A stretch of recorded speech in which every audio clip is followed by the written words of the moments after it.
All right, pilots, welcome. In this explainer, we're diving deep into the cockpit flows of the Airbus A320.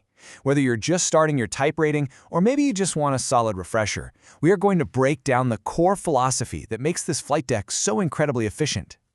So let's kick things off with a big question. You look at a modern flight deck, and you see all this glass, all these computers, all this automation. How do you actually manage all that complexity? How do you guarantee that every single critical step gets done, and gets done right every single time? Well, the answer from Airbus is this really elegant idea they call the flow philosophy. And it's so much more than just a procedure. It's a whole mindset.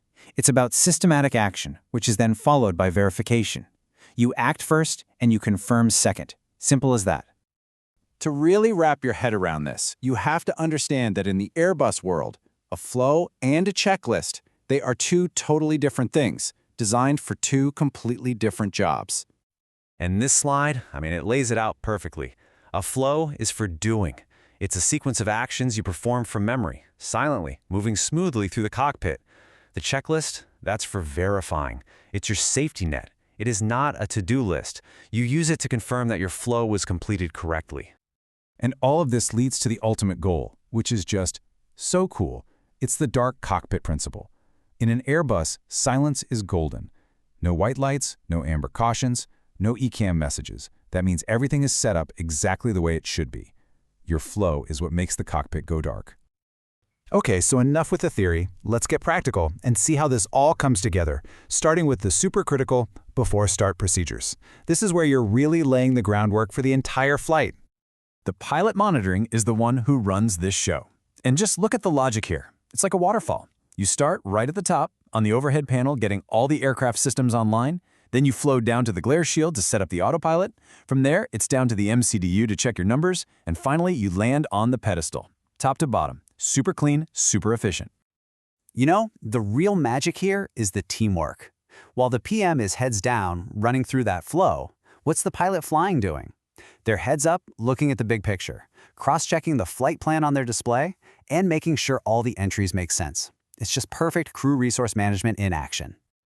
So once that whole flow is done and the aircraft is configured, you'll hear this very specific call-out. That line is a real thing on the checklist, and it's basically separating all the initial setup from the last few things you do right before pushback.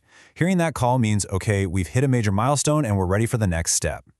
All right, so the engines are spinning, we're off the gate.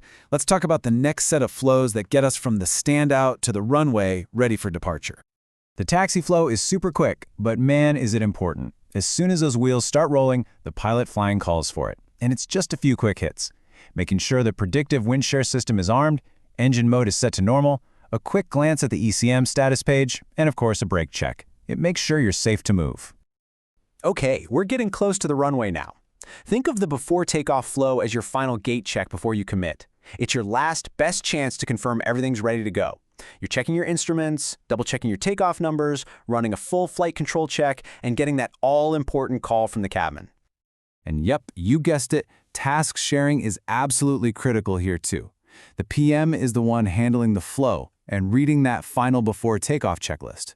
And why is that so important? Because it frees up the pilot flying to keep their eyes outside, focused on taxiing, looking for other traffic, and just maintaining total situational awareness. Okay, listen up, because this call out right here, it's probably one of the most important ones you'll ever make. It is a direct verbal confirmation between both pilots that you are lined up on the correct runway. It is your absolute last line of defense against a runway incursion. All right, let's fast forward. We've had a great flight, made a smooth landing, and now we're taxiing in. But guess what? The job's not done. The flows keep going to make sure we shut down the aircraft safely and correctly. The after-landing flow is really just a cleanup job. As you're clearing the runway, you bring in the spoilers, clean up the flaps, fire up the APU, and set the transponder to standby. Then once you're at the gate and the brake is on, the parking flow kicks in, ending with the engine shutdown. You're basically putting the airplane's systems to bed in a very methodical way. And you see the pattern here, right? The teamwork doesn't stop just because you're on the ground. The PM is usually the one doing the shutdown flow, while the PF is keeping an eye on the systems on the ECAM and talking to the ground crew. It makes sure everything happens smoothly and safely. And this is the final sign-off. This call tells everyone that the aircraft is secure, the checklist is done, and the APU bleed air is on so ground services can connect. The aircraft is officially tucked in and ready for its next journey. Okay, so we've walked through the what and the why of all these flows, but how do you actually get good at them? I mean, how do you make it muscle memory, especially when you're in the sim and the pressure is on? Okay, here are some huge tips. Number 1, chair fly. No, seriously, sit in a chair at home and physically move your hands through the flow. Say what you're doing out loud. It really works. Try to do it from memory and then check your work. Don't try to learn it all at once. Master one phase at a time. And maybe the most important thing of all, understand why you're pushing each button. That turns memorization into true understanding. Look, if you take away just one thing from all of this, let it be this. Flows are for doing.